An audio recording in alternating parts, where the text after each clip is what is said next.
It was a freak of nature what happened. He came down with a panicked look on his face and just said, "Run, everyone run." Boulders came crashing down. She was an only child. That really got me more than anything else, I think, having to tell their parents that I'd lost their daughter.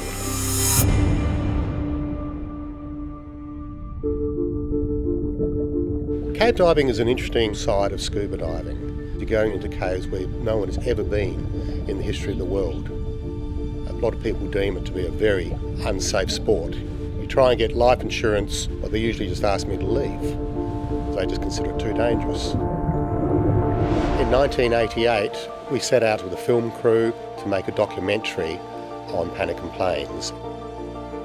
Very few people had ever dived in there, but it was such a large and intriguing and beautiful cave, we thought may as well try and show the world.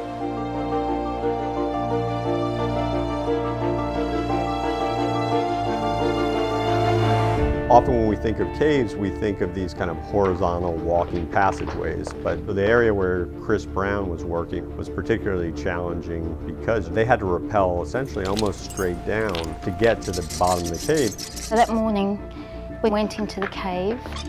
It was the last day and we were going to bring all the gear out of the cave.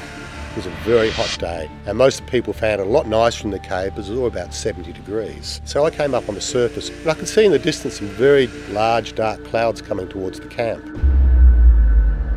It was a very strange looking cloud and it was sort of the big formations of the cloud as though they're rolling over the top of each other. The kind of storm system that was moving through Western Australia at the time was called a cut-off low, and it pulled in some unusually moist air for the time of year.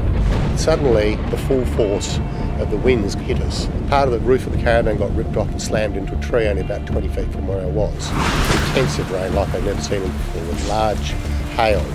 I was working at the bottom of the second pitch and Robin Allen was saying, "It's raining outside." One of the girls to me said, "We'd be better off inside the trailer." During the next 5 minutes, it was actually quite terrifying.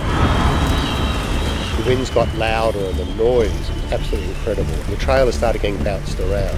One of the girls I was with was American and she said to me, "This is a twister." I said, "Don't be stupid, you're in Australia. We don't have twisters here." And she scolded me and said, "Sorry, I'm from Florida. I know what twisters are." After they'd subsided, you could see the whole desert was flooded. All I could see was a sea of water. When it rains this hard in a severe thunderstorm, there's no way for the earth to absorb the moisture. Instead, it runs off and turns into raging torrents. And in this case, they headed right for the mouth of that cave. It was like the plug hole to a bath. Wes came running down and said, "Run, everyone run." We could see rivers of water gushing through. As this was going on, it caused the middle section of the cave to collapse. Boulders came crashing down and the sound of thunder echoed throughout the cave. It was a really frightening sound. Yeah, I've never forgotten that sound actually. I suddenly thought my future wife-to-be, Sonia, was down in the cave with all the other people.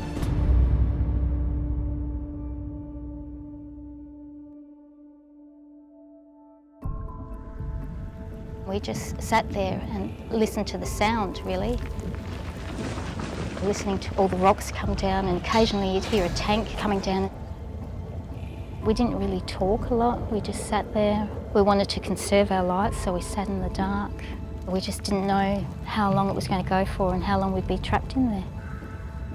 We just weren't sure how we were going to get out. At that time I was a little bit lost about what to do. I couldn't get down into the entrance of the cave because of the amount of water going into the cave.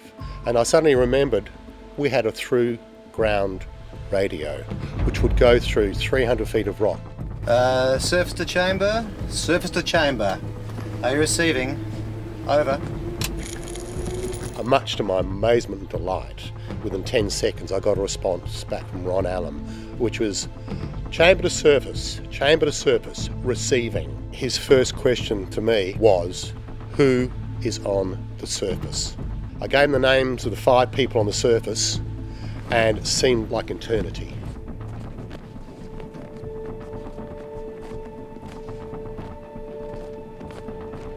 Ron came back. chamber to surface, all accounted for. That was a great relief. Everyone was okay. My future wife, Sonia, was still with us. And then the fun started. How are we going to get people out of the cave? Everyone's alive now, but we still had to get them out of the cave without losing anyone. Just by moving one wrong rock or stepping on one could trigger another avalanche. The police were sending an aeroplane in with some officers to take control of the situation, and they suddenly realised some of the members in our group had far more experience in this sort of thing than they had.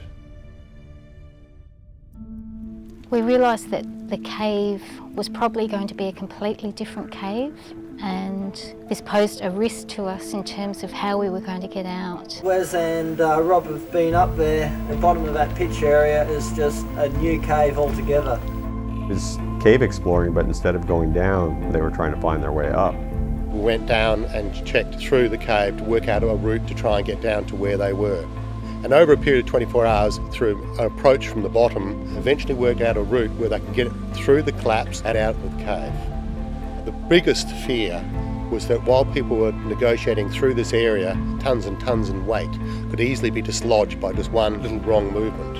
As much as your adrenaline's pumped, you want to get out of there, that's when you really have to calm yourself down, move slowly, not exacerbate the situation.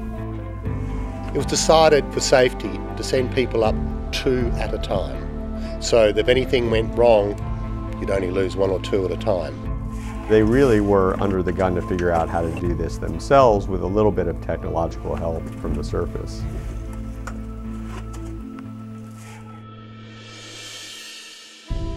After 27 hours, the first of the people came out. Sonia, my wife, was about the 9th person out. She came up on the surface and I gave her a hug, and that was a great relief to see her.